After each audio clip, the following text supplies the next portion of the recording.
અહો આશ્ચર્યમ! દેશભરમાં વિકાસનું મોડેલ તરીકે ઓળખાતા ગુજરાત રાજ્યમાં મહિલાના સાક્ષરતાનું પ્રમાણ ખૂબ જ નીચું છે.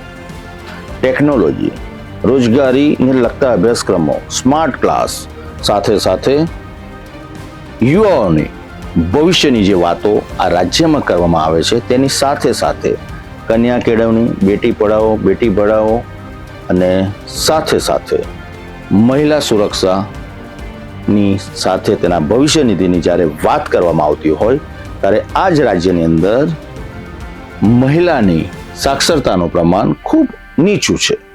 મહિલાઓ જે શિક્ષણ મેળવી રહી છે તેમાં ગ્રેજ્યુએટ અથવા તેના ઉપરથી એટલે કે માસ્ટર કોર્સની અંદર માત્ર જે રેશિયો છે 8.3% નોંધાયો છે. ઉચ્ચ ગુણવત્તાનું શિક્ષણ મેળવતા આ મહિલાઓ અટકી જાય છે. ગુજરાત રાજ્યની અંદર જે આંકડા આવ્યા છે તે ચોંકાવનારા છે. મહિલાઓના શિક્ષણની વાત થતી હોય, ઉચ્ચ શિક્ષણની વાત થતી હોય, ભવિષ્યની વાત થતી હોય ત્યારે આ આંકડો ચોંકાવનારો છે. સરકારે પણ સમજવું પડશે કેમ કે આ તો તમામ અગડમ બગડમના દેખાતા આંકડા છે.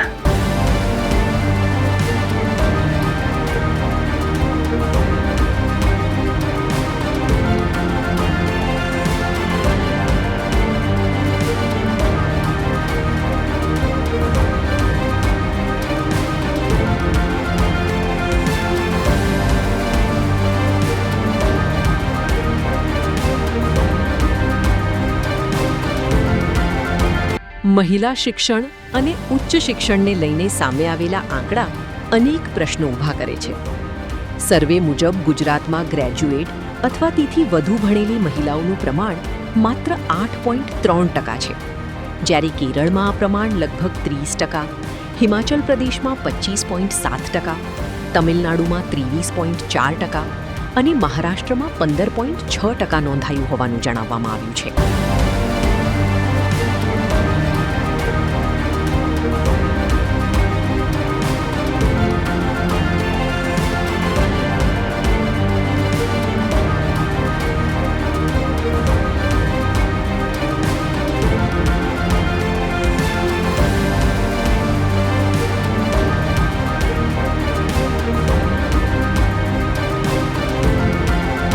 સર્વેમાં જણાવ્યા મુજબ રાજ્યમાં હજુ પણ 9.7% મહિલાઓ સંપૂર્ણપણે નિરક્ષર છે, જ્યારે 10.1% મહિલાઓએ પ્રાથમિક શિક્ષણ પણ પૂર્ણ કર્યું નથી. 20% મહિલાઓ માત્ર પ્રાથમિક શિક્ષણ સુધી ભણેલી છે, જ્યારે ધોરણ 10 સુધી પહોંચનાર મહિલાઓનું પ્રમાણ 17.3% નોંધાયું છે.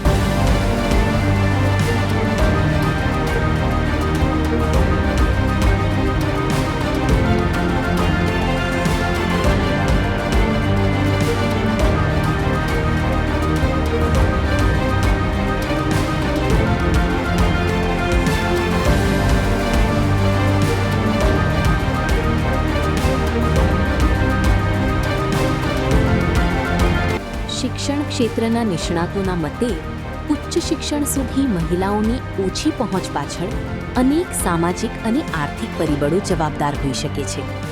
વહેલા લગ્ન, આર્થિક મર્યાદાઓ, ગ્રામ્ય વિસ્તારોમાં પરિવહન અને શિક્ષણની સુવિધાઓનો અભાવ તેમજ ડ્રોપઆઉટ જેવા મુદ્દાઓ હજુ પણ પડકારરૂપ છે.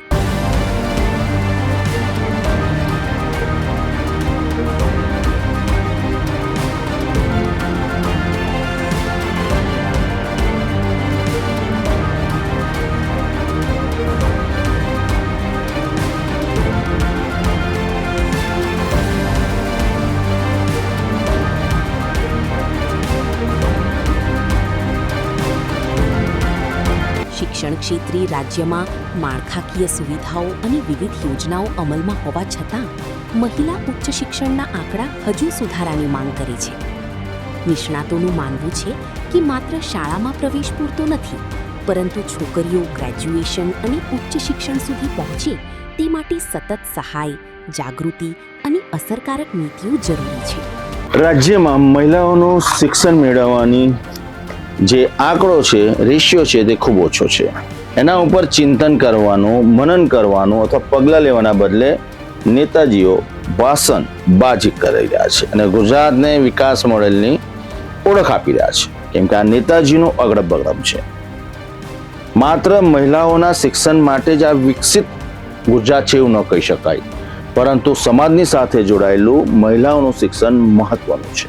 હવે સમાજ, સરકાર અને આપણે બધા ભેગા મળીને આગળના સમયમાં આ પડકારનો સામનો કરીને આ આંકડા કેવી રીતના સારી રીતના મેચ કરી શકીએ છે, જેથી કરીને આ ગુજરાતમાં ઉચ્ચ શિક્ષણ મહિલાઓ ખૂબ સારી રીતના મેળવી શકે, પગભર થઈ શકે અને નેતાજી જે ભાષણમાં બોલે છે એ લાઈનો કદાચ સેટ થઈ શકે.